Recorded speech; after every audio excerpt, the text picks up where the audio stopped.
I want to talk about why I went with the iPhone 12 Pro Max. I'm going to talk about it from a very practical standpoint, from somebody who is a photographer, somebody who's creating video content, and somebody who is a father.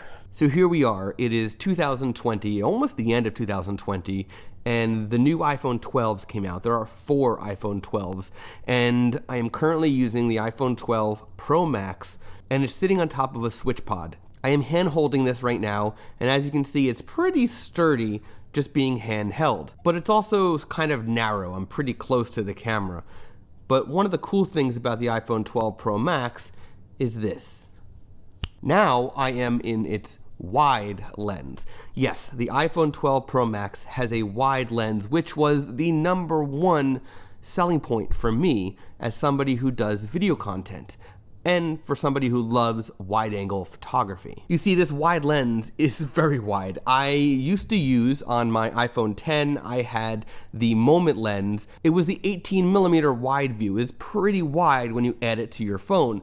Now, with the iPhone 12 Pro Max, I no longer need my Moment lenses unless I want to do macro or add my telephoto on to extend. I don't need a wider view than what I have built into the phone. This means that if I'm using a gimbal, if I am using anything that I need to balance, I don't have that whole weight issue of adding an extra lens. It'll just balance to the phone. It also means that it's just less bulky, less in my pocket, less to hold, a little lighter. I don't need that extra weight from the lens. And of course, the best part is that I have a microphone plugged into my lightning port right now, and you can't see it. It's wide view, but it's not wide enough that you can see that microphone. That's a really nice thing. One of the coolest parts is that this room that I'm in right now is actually pretty dark, and the bigger sensor, even though it's not too big, the bigger sensor in the 12 Pro Max, the built-in sensor stabilizer, because the sensor is actually shifting to stabilize, not just digital and not just the lens, but the sensor stabilizer and the little bit bigger sensor and the improved camera technology has actually made low light photography and videography really nice on this phone. Now, why did I get the 12 Pro Max instead of the 12 Pro, which also has the 3 different lenses on it? Well, here's the thing. I'm a father, and my kids both have iPads, one of which was my iPad. So I no longer have an iPad. But I like to read sometimes, and I like to do things on a bigger screen at times. When I'm putting my son to sleep, sometimes I will sit in his chair and I will read for about 10 minutes until he falls asleep, and then walk out of the room. But without an iPad that is mine, I was kind of squinting a little bit trying to read books on a smaller screen. Now I have sort of the best of both worlds. Yes, as a phone, the 12 Pro Max is a little bit larger than a typical iPhone.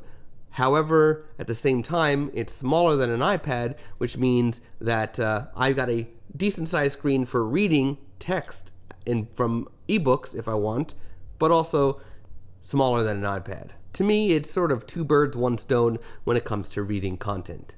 But that pretty much sums it up. The reason why I went with the 12 Pro Max, one is the screen size is a little bit better for me to read. For the few games that I play, it also makes that a little bit more enjoyable. And the most important reason was for the enhanced camera for photography and for videography.